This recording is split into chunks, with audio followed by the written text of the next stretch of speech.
Hello guys and welcome back to Itchy Brains. Yep, still doing it alone. I still don't know where Pragyan's at. He's probably trying to find that girl that he is looking for and probably trying to figure out the ways in which he can get her. Other than that, I don't think he's doing anything else. But that's beside the point. Okay, I don't have any guests today. It's gonna be a solo talk. I just came back from fishing and I smell like fish.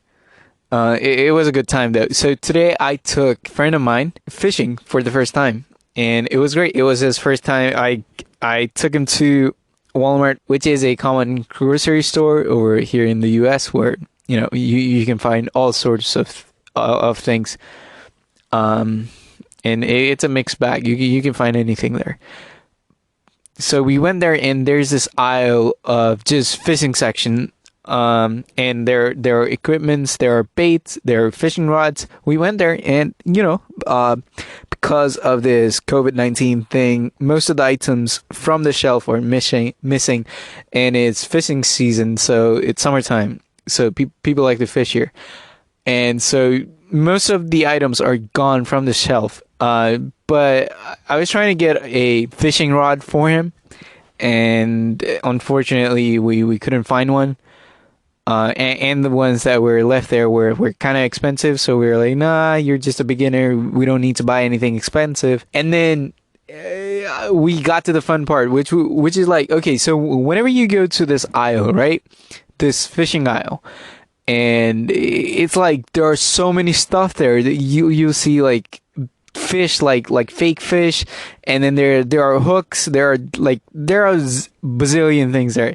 And if you are someone who doesn't understand what each of those items are for, it's like gets very confusing. So I was like, hey, don't worry. so I was able to explain to him, okay, this is this. You see that fake fish that is used for this, and there are different kind of baits that you can use. So I was just explaining him all the baits, all the fishing rods and stuff, and it was great. And he was like, oh, okay, now I see what it means. I got to give him a crash course on fishing equipment, and that was probably my first time. And then we went to get our fishing licenses. I have one from Pennsylvania, but I didn't have one for Virginia. And it was a girl there, and the girl was, holy smokes, like she was pretty cute. And dude, like I fucking suck at flirting, dude. I tried flirting with this girl. Not exactly flirting, but you know the part where it's like, like she knew that I was trying to hit at her, like I was going for her. I just suck at that. Like, it's so difficult. She also goes to college, and she's a junior in college, but she looked super young. I was like, oh, so are you in high school? And then she was, no, I'm a junior in college. And I was like, oh, okay, but you look young, I wish there was like a guide to how to talk to girls, because I just fucking suck at it. I am the worst at it. And my basic approach was, okay, I gotta say something funny. Here. I gotta make her smile. And then, well, some of the jokes worked. I'm not very good with jokes. I'm upfront with it. I'm not very good at it. But still, I was trying to, okay, is this gonna land? And one thing I noticed was I was asking too many questions, and I was like, shit, is this the podcast project that's coming out? What is this? Am I doing an interview with her? At some point, I did notice, oh, she's gonna slam me that, oh, I have a boyfriend thing anytime now. So I was prepared. I was really prepared. But still, I was going at it, right? And my friend was there, and he could tell that I was kind of trying to flirt with this girl. And maybe if someone would have seen the conversation, they would have not been like, oh, that wasn't flirting at all. That was just you, I don't know, like asking questions and stuff. But in my mind, I was like, oh, I'm flirting with this girl. But yeah, she was cute. She said that she goes to college, which is 2 hours away. And the funny thing is, I didn't let her slap that, oh, I have a boyfriend thing.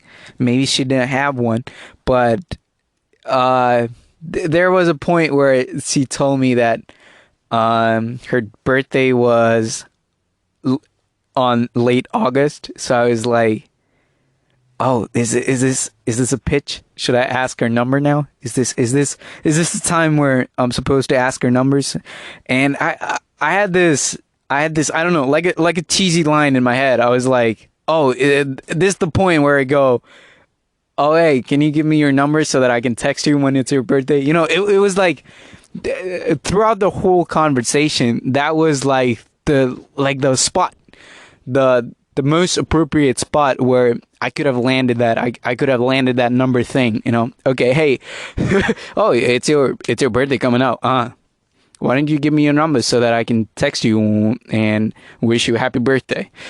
But then I thought about it for a second, and it was like, nah, I can't.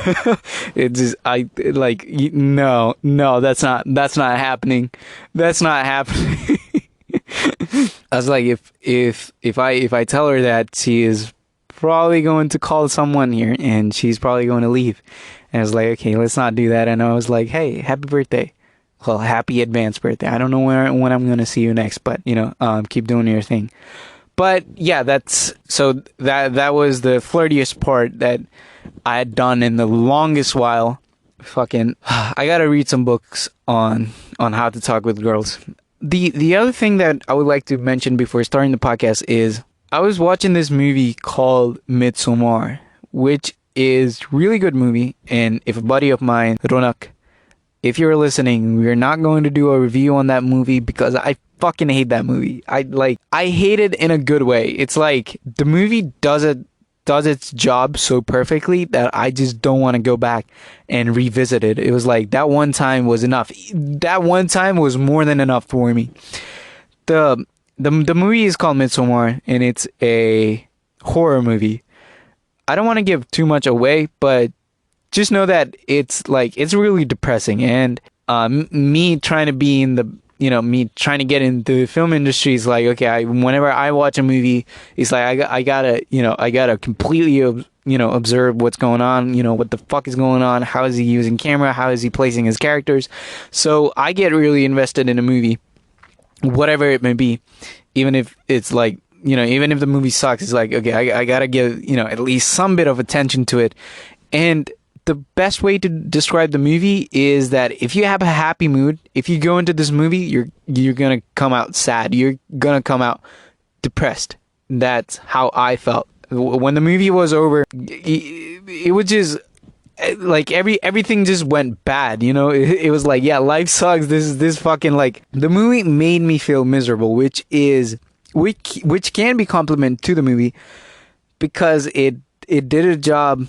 And I fell for it, right? Even the stuff that I watched after that movie was, kind of like everything is just, like constant hitting me to the bottom. The next thing that I watched was it's a documentary on porn.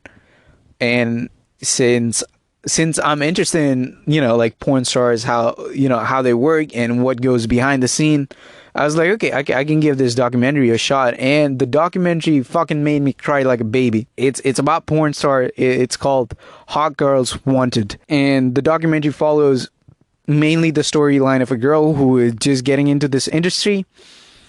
And the stuff that she has to deal with. The things she has to do.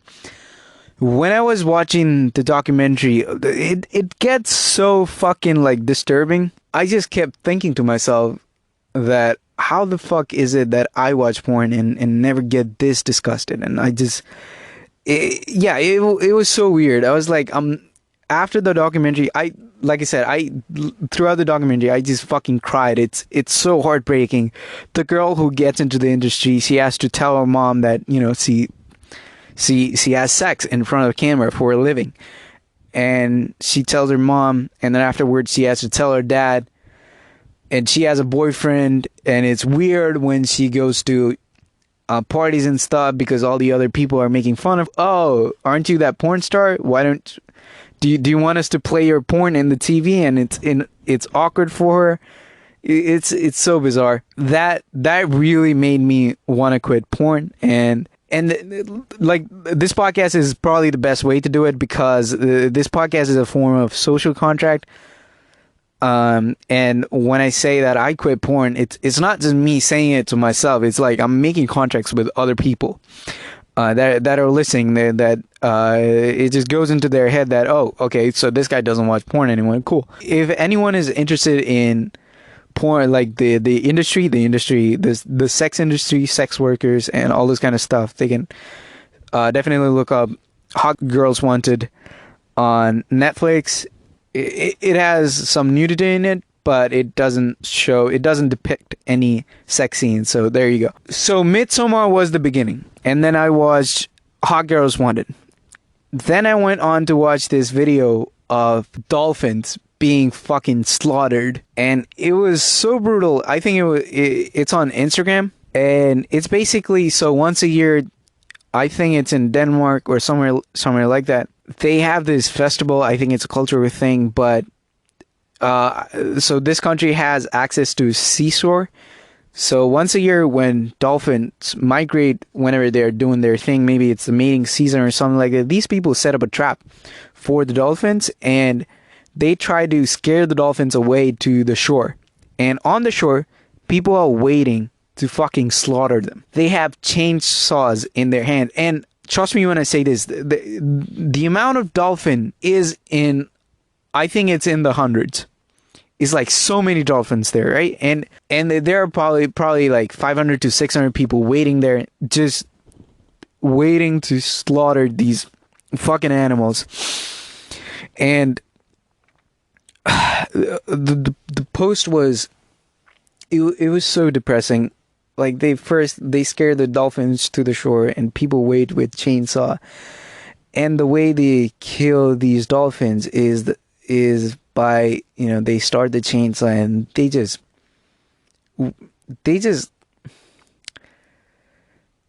put it right in their skull, and it's like, and it's a blood fest. The blood gets in the water, and once the blood gets in the water, it's like dolphins get together because they know what's going on.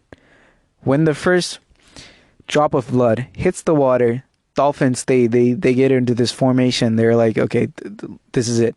Like they fucking know what's going on. And it's so gruesome, and there were children running around. There were children taking part in it. And yeah, dude, like, we're fucking cruel, dude. Like that was the first time that I went like, fuck, you know what? It's a good thing that we don't have access to the sea. Because by we, I mean Nepal. And I say that because I always thought that not having access to sea was fucking bad thing. And I know it has a lot of, like, we're not able to prosper in the way. It's a hurdle for sure. 100%. It's a hurdle. We don't have access to sea. There are so many ways we could have made use of it, but we don't. And I always thought that, oh, it would be so cool if we just had access to sea, and that would just make things cheaper, help the lifestyle of people in some way. But after watching the dolphin video, that was the first time in my life I was like, okay, thank God we don't have a seaport, because there is a chance that we could have turned into these people who slaughter dolphins, or maybe we would have found our own animal species that live nearby, and we would just fucking slaughter them. And after that, there was an explosion in, I don't know what the name of the place was. I can't pronounce the name of the place. And then there was this explosion. Yeah, so things are getting weird, man. It's like, I don't know where the world is going. We are certainly heading to chaos. And this podcast could be the perfect escape. There you go. There is the plugin, but I don't know. It's been a weird week. So yeah, I would say that. All right. Anyways, let's get into the podcast. I know it's kind of late, but today there are two things that I would like to introduce to you guys, and it's not something new in the productive community. I'm the kind of person that is very interested in productive tips. how people stay so productive, how people stay so active. So those are the things that, whenever people are preaching over productivity, I just sit down and I listen. Okay, I want to take notes here. And it's something I enjoy to get information on. That doesn't mean that I am productive, but I still wanted to introduce these two concepts to you guys, which could be new to some of the listeners, and it may not be that new to other half. And for the rest of the people, it could just be something that they knew, but they didn't have a name for it. So let's just get into it. So the first thing I wanted to talk about was this law called Parkinson's law. In 1965, I believe, Parkinson, who was an economist, put out this, it wasn't that serious of an essay, but throughout time, it got so popular and it was so helpful to people that it turned into a book. Parkinson later released a book, and to this day, it seems to be effective. And I like the law. This is the one thing that most people know what it is, but they didn't have a name for it, right? And I believe Parkinson's law can help here. If there was a one-sentence summary of this whole thing, it would be: any task will inflate until all of the available time is spent. That's the thesis we're working on here. Okay, so you know how whenever there is a paper due, we don't do it until it's the last moment. So say there is a work given by a teacher or someone in the high regards. There's a work that you have to do and it's due in fucking like a week or something, right? What usually happens is that say the paper is only a page long, 250 words, no more than that. If someone gives you a due date of, say, a week, you're gonna take a week to do that project. Whereas if there was a 250 word essay to be done in an hour, you can easily do that in an hour as well. And that's the basic premise of this law. I think this has happened to everyone, right? Say there is some study to do or there is some work to do, and we don't do it until the last minute. And in the last minute, everything gets super fucking productive. You don't know where this power comes from. And all of a sudden, it's like, if, say, there was 1,000-word essay, you have taken the whole week and done nothing. But in the last moment, in the last hour, it's like 500 words done in the last hour. And this is the phenomenon of Parkinson's law. Parkinson was the first person to define this phenomenon. Doing work at the last minute makes you more productive. You get far more done in that hour than you usually do. Isn't that fucking true? Taking it a bit further, right? Okay, so the same 250 word essay, you can do it in an hour. You can take a whole day. You can take a whole week. Or you can take 2 months. If someone gave you two months to do that essay, 250 word essay, 2 months, you would take the whole 2 months to do that essay. And like, this thing is so weird, right? I think it's the fact that we underestimate what we can do in short amount of time. Yes, I think that's the point I'm trying to make here. So one way to overcome this phenomenon of doing things in the last minute is by setting up a time limit. Like I said, if someone gives you 250 word essay and if it's due in 2 weeks, you're going to take 2 weeks to do that essay. Whereas even if you have that option, if you just set yourself 2 hours of time to do that essay, it's a time that you have to sit down and do it. It's like you're getting that thing done. You don't need 2 weeks to get that thing done. Time limit. One example that I can give on the top of my head that I do with my journal is, so I make daily journals. Well, I try to. I think I haven't done it in like the past week or so. Sometimes I just feel lazy. It's like, I don't know what I have to write, but I implement Parkinson's law in writing my daily diary. In a given day, I set 10 minutes, and that 10 minutes, I have to sit down and write this diary. I give myself 10 minutes, no more. Just 10 minutes. And it's like, sit down and write whatever the fuck you have done during the day. And it works. It works. I can give myself an hour to write the diary, But do I need an hour to write a fucking diary of whatever the shit I've done in a whole day? No.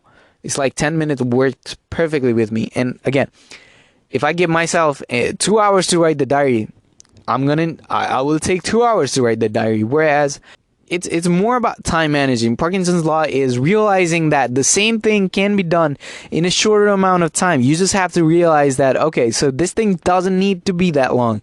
I don't need that amount of time to do this thing. And the longer I wait, the longer this thing is going to be in my mind. It's going to be cluttering. And the more stuff that you have in your mind cluttering, I think that it just makes the person more miserable. Like there's just no way out of it except to get it done. So again, going back to this diary thing, I don't need 2 hours, 3 hours to write a diary. If I give myself that time, sure, I'll take it.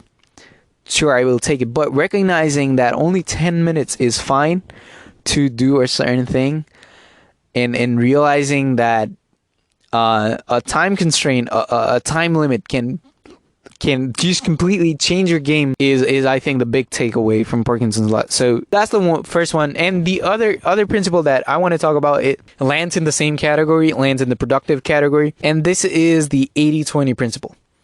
And this is called Pareto's law. Paretos. I think I'm pronouncing it correctly. Funny enough, both of these guys' names start with P and my name starts with P. Productivity starts with P. What the fuck? This thing, I'm a fan of 80-20 principle. Okay, if I had to define Pareto's law, I'm just calling it 80-20 principle. In one sentence, it would be: we should spend 80% of our efforts in flawless planning, while only 20% of it should be spent in the actual work. And the closest thing that I can think of for Parkinson's law, for this 80-20 principle, is one time in class, I had this wonderful teacher, Father Lawrence. He said the story of two tree cutters. And the story is so good, I still remember it to this day, and I think it relates perfectly well with this 80-20 principle. The story is that if there are two people walking in the woods, and they find two axes, right? And the axes are raw, like it's all broken down. It's very rusty. The axe has the handle, but the axe is rusty. If you give both of these people, and one of them is a professional, the other one is a noob. If you give these two people an hour to cut down a tree, the beginner is gonna start cutting the tree right away. The moment you set off the alarm, the beginner is gonna start cutting the tree right away. Whereas the professional is gonna take 40 minutes to sharpen the axe, and 20 minutes in cutting the tree. And I mean, the story is brilliant, and it's the same phenomenon that this 80-20 principle uses. 80-20 is just the general assumption, right? The amount can be 70-30, 60-40, anything. You get the idea, right? This Parkinson's law is present everywhere. Let me give you some examples. 80% of world's total wealth is accumulated by 20% of the population. Well, approximately, and this is so true. Like we hear about this all the time. I think it's in the US we call it the top 1%. I think they own majority of the wealth that US has. The other example, and this is done by a study, 80% of the crime are committed by 20% of the criminals. If you were to put down the rate of crime that's going on around you, you have to focus on the 20% of the criminals, not the 80% one, not the other 80% who are only causing 20% of the problems. I know this could be a little bit confusing, but bear with me here. Again, say you wanted to fix this system, right? Okay, let's try to minimize the crime as much as possible. If you wanted to put this number down, you have to focus on 20% of the criminals, because they are the majority. They are the main source of all these crimes, not the other 80%. You have to focus mainly on these 20%, and that way you're doing less amount of work and getting more shit done. And this expands beyond that, right? I think that this perfectly relates to happiness. The other statement that I have here is, most of the time, even in a friend group that one might have, 80% of unhappiness is caused by 20% of your friends. It's not all of your friends who is causing your misery. Say if you were at a party, I've faced this. I was at a party once, and I was having such a good time until the person that I don't like showed up, and it was like, oh, this party sucks. Out of all the people, there were like 50 or 60 people. That one person was causing me all these misery, because I didn't want to see that person's face. I mean, to be frank, it was the same person that I talked about in Calculated Embarrassment who spat a grape at me. I saw her, and it was like, oh, it was a total letdown. There could be 20% of your friends that 20% of your friends that causing 80% of your unhappiness.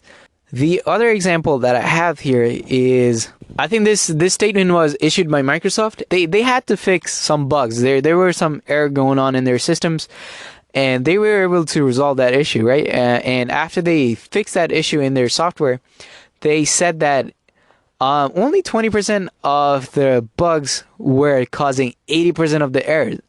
It was only that 20% that were causing a tremendous amount of error, and they only had to fix down that 20%. And the I think this is the last example I have, and this relates to mostly businesses and stuff.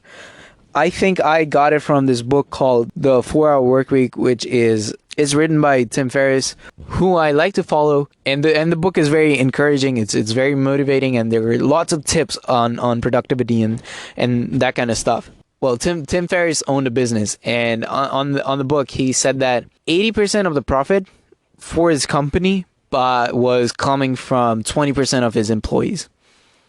And all the other employees were only generating 20% of the net income. So this goes in reverse. Like I said, it can be a bit confusing. 80% of the company's profit came from 20% of the staff. If I reverse that, 80% of the staff were producing 20% of the profit. When he realized that that was the case, he got rid of the people that were not generating enough revenue. There's also this section where he says that when he was regulating his business, I think it was 5 or something like that, people were generating $15,000 for his business, and the other half, well, five people were generating $15,000, and 20 or so 30 or so other customers were only generating like $3,000 to $5,000. And these other half who are only generating $3,000 to $5,000, they are taking a lot of your time, a lot of your resources. These were the customers that he was giving more time to. And when he realized that, oh, these 5 people are gaining me a whole lot of income, not the other 20, 30 people, not the other 20, 30 customers. The main source of revenue is coming from these 5 people. So what he did was he cut down on the customers he was working with, and he focused on these 5. And I think he said that in 2 weeks or so, he was able to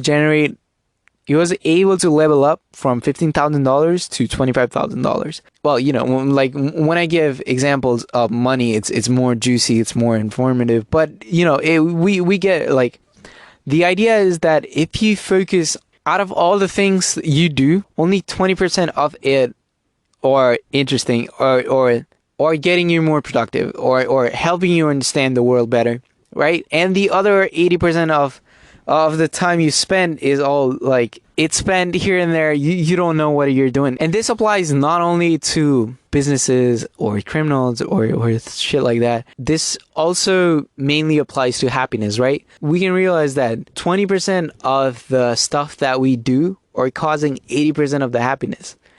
And I think I've realized this as well. Like, I try to notice, okay, is this Parkinson, is this 80-20 principle really true? I try to test it out, right?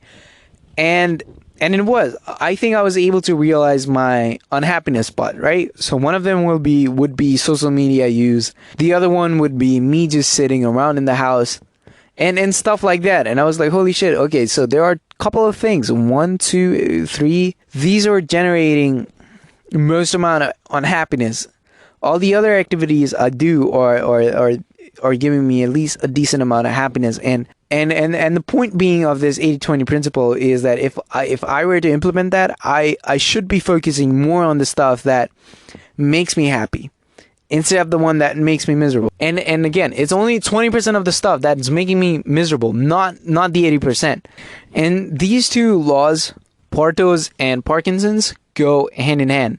Let's focus on one example. Say there was an essay to do, right? So if you were to implement Parkinson's law, which again states that if you give a shit ton of time to get a work done, you're going to take the whole time to get it done. Whereas if you give yourself adequate amount of time, a decent amount of time, you'll still get it done. If there was an essay given to you, and say if it was due in 2 weeks, applying Parkinson's law to that would be, how long does the essay have to be?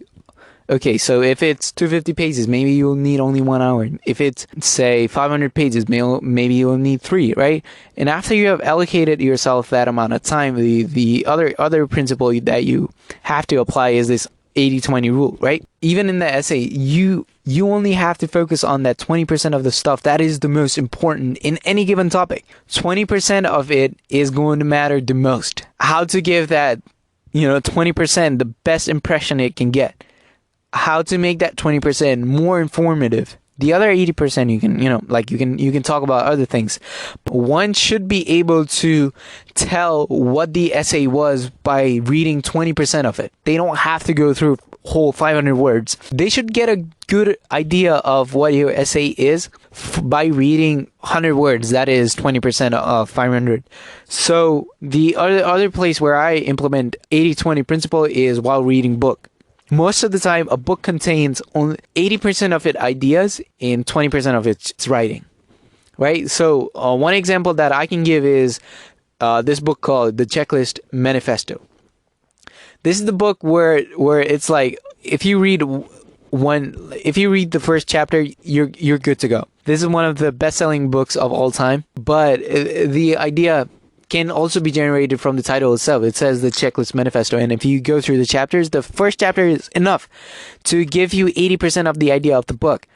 The main point is everybody should be invested in making a checklist. If you want to do something with as less amount of errors as possible, as rightly as possible, you need to start making a checklist. That is the whole idea of the book, and it is very clear in the first chapter itself. The book is a very good example of this 80-20 principle. There you go. I think these are the two that I have for now. These are the two that I think I've used the most in terms of productivity. That doesn't mean to say I'm fucking like productive or not, but I just hope that it helps someone out there to be more aware of things that they're doing whenever there is a problem that arises, and if it can be solved by using either Parkinson's law or 80-20 principle, or either both of them combined. I think it can be very helpful to recognize that there are these two great laws that can help you get things done in more efficient way and in less time, or say more appropriate time as possible. Yeah, man. And the other thing, well, if you like these two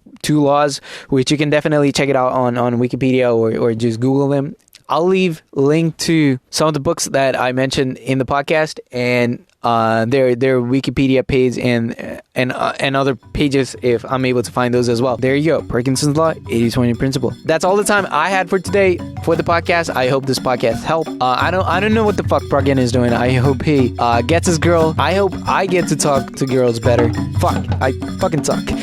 Thank you for listening if you were able to make it to the end, and I'll see you in the next one. Bye.